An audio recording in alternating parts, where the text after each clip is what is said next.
Seconda sconfitta questa, però è una sconfitta completamente diversa rispetto a quella con l'Abano.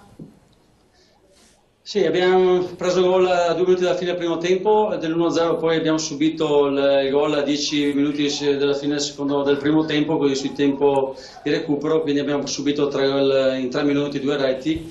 Sicuramente non dovevamo prendere quei gol lì perché fino a quel momento lì il pareggio era giusto, poi la partita ha preso un'altra dimensione, nel secondo tempo abbiamo anche cercato di reagire. C'era un rigore nettissimo su da Polonia non dato e di lì si poteva riaprire la partita. Poi è normale che su qualche giocatore subentra un po' di stanchezza sia fisica che mentale per la partita di mercoledì e i ragazzi hanno cercato di dare il massimo, però poi abbiamo subito anche il terzo gol e quindi la partita si è chiusa definitivamente. Ecco, prima col direttore sportivo si era fatto un calcolo che comunque si segna poco o comunque non si segna su azione, a parte un gol di Lauria.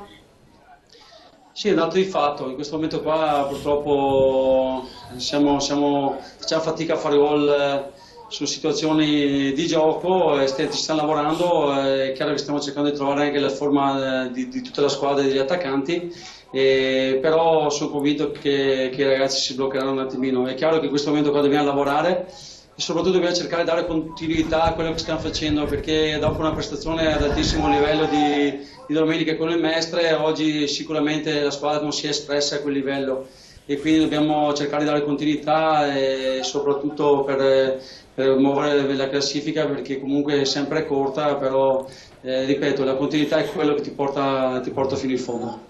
Hai domande, Giorgio? No, una solo, saluto Enrico Curico, lo ringrazio con tutti i nostri microfoni. Solo una domanda, mister, è un problema anche fisico oppure solo di mancanza di organico, perché so che ti manca la punta che è infortunata, insomma un po' di problemi di infermeria, o è anche un problema fisico perché la squadra corre un po' meno, copre meno le parti del campo? Qual è il vero problema di questo Campodarcico secondo te? Ma dobbiamo innanzitutto trovare la continuità di tanti giocatori che stiano recuperando un po' alla volta. Fino a questo momento qua non ho mai avuto la possibilità di avere 20 giocatori durante la settimana, perché tra infortuni vari e situazioni magari negative si è trovato magari ad allenarsi con tanti 99 per cercare di riempire la rosa.